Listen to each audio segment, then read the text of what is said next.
Sorry?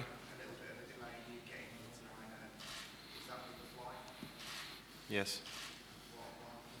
We lost the slot. Efendim soru İngiliz basınından gecikme neden kaynaklandı diye Sayın Nuno da slotu yani uçağın şeyiyle ilgili kalkış seferiyle ilgili olduğunu söylediler.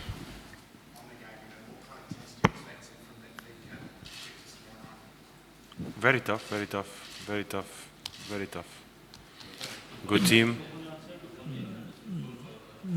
Beşiktaş maçının zor olup olmayacağı hakkındaki soruna çok zor bir maç olacağını, zor ve çok zor, ısrarla zor olacağını söylüyor. Yeah, we expect a very tough match. Besiktas is a very good team, full of international players that play for national teams, and we expect, like always, a very difficult match in a tough competition. It's a very tough competition, so we have to be ready. Beşiktaş'ın uluslararası deneyimi çok olan oyuncuları var. Çok zor bir maç olacağını bekliyoruz. Ona göre hazırlıklarımızı yaptık. Just with the microphone over there, please, Dan. Hi, Nuno. Why did you decide to train at Wolverhampton this morning rather in the stadium this evening? And do you regret that decision, bearing in mind the time you've arrived today? Sorry, what? Why did you decide to train in Wolverhampton and not in the stadium here in Istanbul today, as is custom on a European occasion? Basically, because of the jet lag that we have, the difference hour that we had. If we have to train here, we have to go 6 o'clock in the morning, so that will cause the perturbation in the rest of the players. So we consider it's the best option. We did it before in Munich. That's why. Still happy with that decision then, despite the delays? Sorry? Are you still happy with that decision, despite the delays and the Yes, later there are things arrival? that you cannot control. If you base your decisions on expecting things that you cannot control, you don't take decisions. We take the decision based on what I mentioned to you before. If we had to go and train here, that is normal. But if there's a jet lag, you have to go out at 6 o'clock in the morning. So everything in your days is different. So now we go by our hour. So we have the players are having dinner now at 8 o'clock is not out of normal. So we are okay. Soru Wolverhampton'ın otele girişi ve İstanbul'a gelişi biraz gecikmeli oldu. Bunun takıma verdiği kararın takıma etkisi olacak mı veya bu kararın nasıl verildiğini ve sonucunun nasıl olduğu konusundaki sorunun cevabında da Sayın Nuno bu verilmiş bir karardı. Erken gelsek eğer uçak erken gelmemiz gerekirdi. Jet lag olacaktı. Jet lag olmasını engellemek için son antrenmanımızı İngiltere'de yapıp buraya geldik. Şu anda da İngiltere saatiyle saat 8 yemek saati de gecikmiş değil. Kendi biyolojik yapılarına göre gayet uygun bir saat. And Nuno, two questions. One, you say Besiktas are a tough team. Are you surprised how they've struggled in the Super League this season? Football has good and bad moments. Every team has it. But is there any aspects of their play, because they've conceded lots of goals, they've conceded 4 goals to Bratislava, were you surprised when you saw that result? No, it's not. What we have to look, we analyze, we see all the things that we consider that Besiktas is strong and not so strong, and the approach is the same, trying to take advantage of the things that we can do well, take advantage of their weaknesses, but always in a very respectful way, knowing that Besiktas is full of good players. The squad has a lot of good players. Soru Sayın Nuno Beşiktaş'ın çok iyi takım olduğunu söylemişti. Ama son ligdeki durumu ve Bratislava'dan 4 gol yediği konusunda bir soru vardı. Ne düşünüyorsunuz uluslararası oyuncular olmasına rağmen? Futbolun cevabı da futbolun iyi ve kötü sonuçları olduğunu, ama eğer böyleyse de biz o avantajı kullanmak istiyoruz. Her türlü tedbir aldık ama sonuç olarak totalde Beşiktaş iyi bir takım. And Turkish fans are known for being very passionate, very loud and very intimidating in their stadiums. Do you think since this group have been together, this will be the hardest atmosphere they have had to cope with? And how, as a player, do you cope with that in the game when you're getting booed and whistled all the time? You have to focus on the pitch. it's good to play in a loud, crowdy atmosphere. The players are ready. Soru Türk taraftarının, ateşli Beşiktaş taraftarının baskısının çok olduğunu ve bu oyuncular, bu grup oyuncuların bu atmosferdeki baskıyı kaldırıp kaldıramayacağı konusundaydı. Sayın Nuno da bunların da tecrübe edilmesi gerektiğini ve bunu deneyeceklerini ve bu ambiyans yaşamalarında güzel bir şey olduğunu, ama futbol bu, bununla başarmayı ve bununla bu tür baskılarla baş etmeyi öğrenmeleri gerektiğiydi. How's the fitness of the squad, Nuno, and has Diogo travelled? No. Do you expect him to be back for the weekend maybe, or a bit longer? Let's wait and see. Let's see. May I read the question one more time, please? The fitness of the players and if Diogo Jota has travelled. Diogo Jota'nın sorunu, Diogo Jota önemli oyuncularından biri bildiğiniz üzere. Onun sorunun, sakatlık sorunun hala devam edip etmeyeceğini, sonuca Nuno'nun da cevabı, sonucu değerlendireceğiz, bakacağız. Şu anda kesin bir cevap vermediler. How's the mood of the players been this week as the win at the weekend? Have you noticed an uplift in their confidence or training? Everything normal. It's not based on the momentum. It's based on the ability to compete. No matter what result you have, just go and compete. Be ready to compete. Prepare yourself to compete. If you're waiting for a good momentum to do things, no, it's not that. Football, in my view and in our philosophy, is not like that. Just be ready to compete. Futbolcularının son hali ve morallerinin nasıl olduğunu ve seviyelerin hangi durumda olduğu konusunda soru geldi. Sayın Nuno da futbol sadece bir anlık bir olay değil, hayatında futbolun devam ettiğini, yenisiyle mücadeleye hazırlıklı olmaları gerektiğini, her daim yeni bir maç için hazır olmaları gerektiğini söylediler. Nuno, we know how hard the players have had to work with this different schedule, more European games. What about your backroom team and your medical team? How important have they been in preparing the players for these extra games? A lot since the beginning of the season, you know. All the traveling that we had, all the tight schedule that we had requires a lot of effort from all of us, from the players, from the medical, from the backroom staff. Everybody has to be ready to work and to help, doing things that normally they don't do, recovering travel times, taking care of meals, spend more time with the players. All these things are important. And the club has been trying to adapt it, and the staff has been fantastic in their effort. Soru futbolcuların sağlık sorunlarının çok nüksettiğini ve sağlık genel anlamda kulüpteki oyuncuların sağlık sorunuyla ilgili sorunların var olduğunu ve bunların çözümünün nasıl olduğu konusunda bir soruydu. Nuno da bunun komple bir organizasyon olduğunu, gerek yemek konuları, gerek sağlık konuları, gerekse sezon öncesinden bütün kulüp çok büyük katkıda bulunuyor ve herkes görevini çok iyi yapıyor ve takımı olarak hazırlıklı bir şekilde sezona devam ediyoruz. Gürler Akgün, BeanymanSports. Futbolun saha dışındaki faktörlerinden bahsediyor kendisi. Bugün 1 saat 10 dakika geç başlamış bir basın toplantısı var ve Wolverhampton antrenmanını kendi ülkesinde gerçekleştirdi. Gerçekten yeteri kadar konsantre bir Wolverhampton mı göreceğiz yarın? Maça gerçekten inanıyorlar mı? Bunu bize açıklayabilir mi? Abdullah Avcı'nın da bir sözü vardı bugün basın toplantısında. Yeni bir başlangıç olacağından bahsetti. Beşiktaş adına da bir fırsat yaratabilir mi? Çünkü yeteri kadar konsantre olmadıkları gözlemlenmekte. Teşekkür ederim. BeanymanSports question is you talking about the factor out of the game, and the Wolverhampton arrived to hotel a bit late. The last training was in England, so did you get enough concentration for the final game? Did it affect your team because of the little delay and full concentration? And also the Turkish trainer, Besiktas trainer Abdullah Avcı, he said that in the press conference he's going to be the new start for the Besiktas with the Wolverhampton game. What do you think about this? Regarding the first question, I answered already. It's a decision that we made. We made it before. And if you have to do it, we do it again. So we are here, the players are going to rest. We have the day of tomorrow, it's a long day. We'll go in the morning to the stadium, then we have lunch, then we have meeting, then the players will rest, and then we'll travel with the bus to go and play the game. Konsantrasyonla ilgili konuda bir karar verdik ve o kararın sonucuna katlanmak durumundayız. Sonuçta uzun bir gün var önümüzde.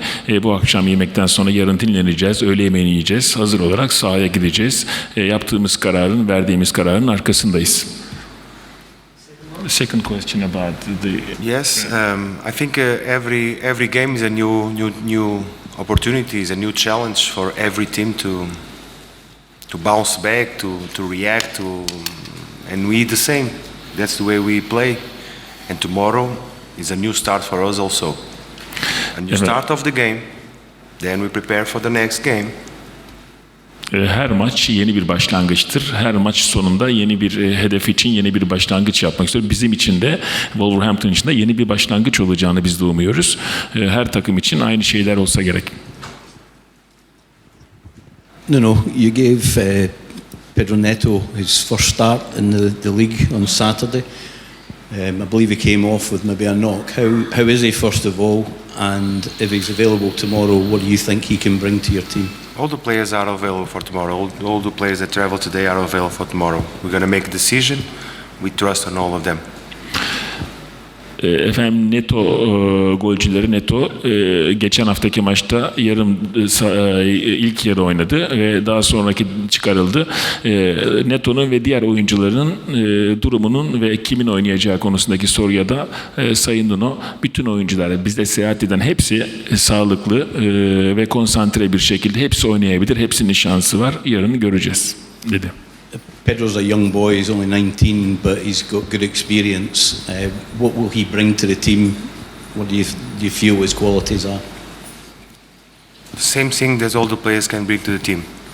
Hard work, effort, discipline, tasks, organization, talent. Neto 19 yaşında golcü, çok genç. Takıma katkıları neler oldu? Böyle fırsat yakaladı. Nuno'nun da cevabı, Sayın Nuno'nun da her sporcu elinden geleni yapmalı, görevini iyi yerine getirmeli, enerji katmalı ve takıma elinden gelen her katkıyı yapmalı ve bunları da bekliyoruz.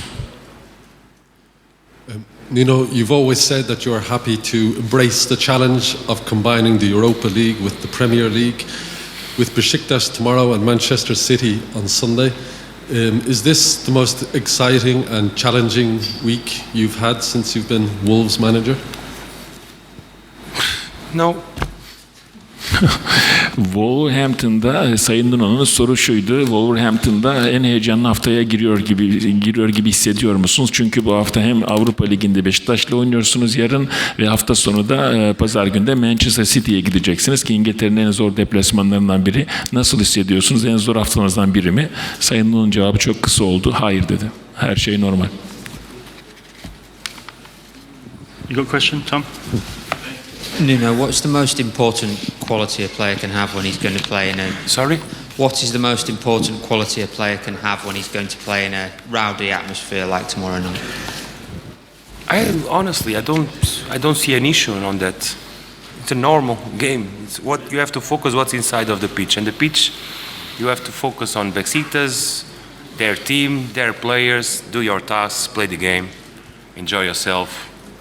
You are ready, prepare yourself, you prepare well, just compete. What's outside?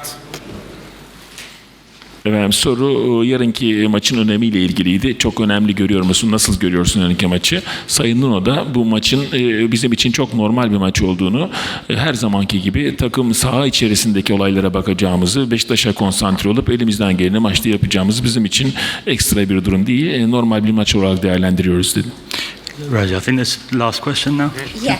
Just Obviously, we talked about the rowdy atmosphere expected tomorrow. Over 1,000 Wolves fans expected to make the trip. How key can they be for you and your team tomorrow? Like always they've been since the beginning.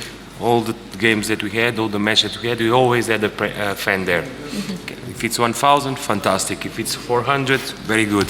If it's 4,000 like we had, fantastic. But they help you. But until one moment. The rest, the fans of the opposite team, your fans, just can give you, they can push you, but they cannot make you run and do your tasks. So that's why I tell you, playing in whatever atmosphere you have, it cannot interfere with your performance. The player must be focused on what he has to do. I must be focused on what I have to do. The team must be ready to execute the game plan. Finish. Speaking of focus, can I just He's got to translate the answer, and that's the last one. So we're going to go. Efendim basın sorusu taraftarın Wolverhampton'ın ne kadar taraftarının geleceğini 1000-2000 kişi veya daha fazla olursa takımı etkileyeceğini ne kadar etkileyeceği konusundaki soruya Nuno da bu tabii ki taraftar isteriz çok olursa olur ama bu belirli bir durum değil. Bazen 1000 bazen 2000 bazen 4000 taraftar gelir ya da rakip takımın taraftarı çok olur ama biz onlara bakmadan futbolcular görevlerini gereği kadar yerine getirecek, yapması gerekeni yapacak. Ben de koç olarak aynı şeyleri yapıyorum. Kendi görevime konsantre oluyorum. Her şeyi sahada yapıyoruz. Thank you. Cheers. Thank you. Thank you, sir. Hi, good evening, Conor. You're about to play a European tie in Istanbul. Are you looking forward to the adventure that you're living every moment with Wolves in Europe? Oh, can't wait! Can't wait! It's an amazing tie for us. It really, really is. We spoke about it when the fixtures got announced and the group stage got drawn. And you look at the fixture and you say, "Wow, what a fixture!" But we're here to win the game. It's as simple as that. We've been beaten the first game, and it's something we need to put right as quick as possible. But like I said, it's an amazing tie for everybody, and we're loving being here. We really are.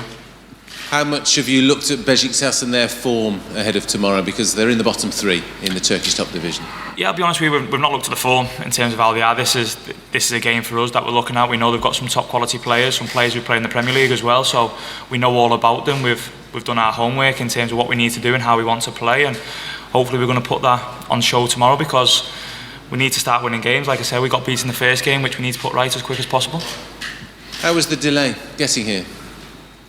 It was all right. No, there was no problem. We were sat on the plane for a bit, but the plane was comfy. It was all right. There's no worries. So we're here now, and now we're happy. Efendim gelen soru David Conor Coady bizim şu anda konuğumuz. Kaptanı aynı zamanda Wolverhampton'ın. İlk soru kurallar çekildiğinde Beşiktaş'ı Türkiye'de İstanbul'da oynamayı nasıl düşündünüz? Cevabı ise Sayın Conor'ın hakikaten çok heyecanlandık. İstanbul'da oynayacağımızı ve kura çekimini gördükten sonra çok heyecanlandık. İkinci soruda Beşiktaş hakkında ne düşünüyorsunuz? Ligin sondan 3. durumunda pozisyonları çok iyi değil. Burada çok ekstra performans gösterecekler mi? Sayın Conor'un da cevabı tabii ki İngiltere Ligi'nde oynamış oyuncuları da var. Tanıyoruz, biliyoruz. Zor bir maç olacağı kanısındayız. Üçüncü bir sorusu ise uçak gecikmesiyle ilgili herhangi bir sorun var mıydı? Nasıl, yoruldunuz mu gibi bir soru soruldu.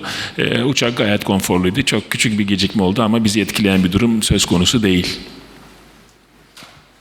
One final question from me, Conor. When you left Liverpool, did you think that you'd wave goodbye to European nights? And does that mean that this adventure with Wolves is extra special, that you savour it even more?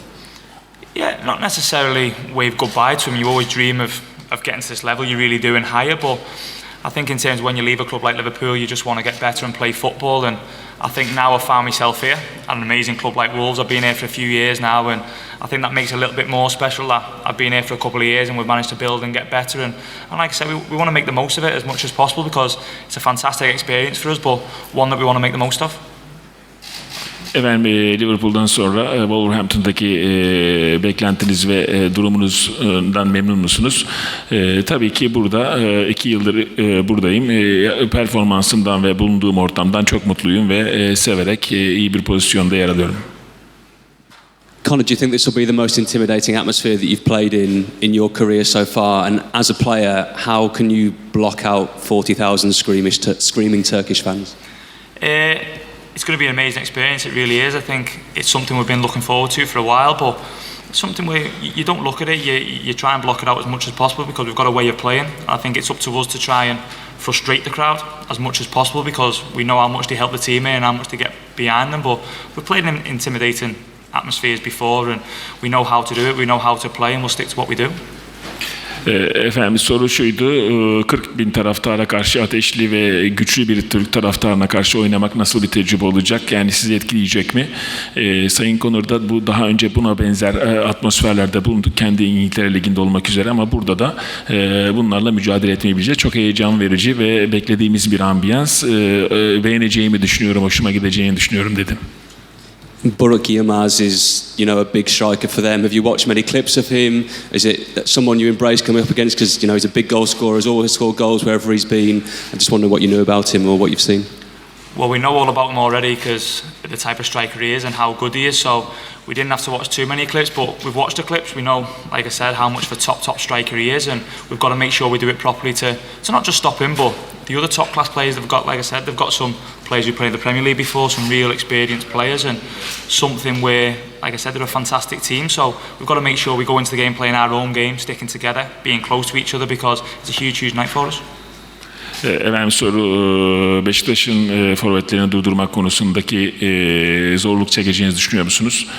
Sayın Conor'un da cevabı tabii ki İngiltere Ligi'nde oynamış, çok üst düzey oyuncuları var ve bizi de zorlayacağını biliyorum ama biz de takım olarak bunu hazırlandık. Hep beraber birlikte gereğini yapıp takımımız için en iyisini yapmak için gayret sarf edeceğiz.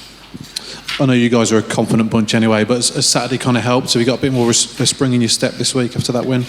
Yeah, Saturday was huge for us, just in terms of not necessarily the result, the way we played and how we went into the game, and I think we looked a little bit more like ourselves within the game as well, which was important. So we've not really looked at the start of the season and panicked too much because we know how early it is at the start of the season, but it was important for us to get back to the way we played, and to win and keep a clean sheet was massively important for us as well.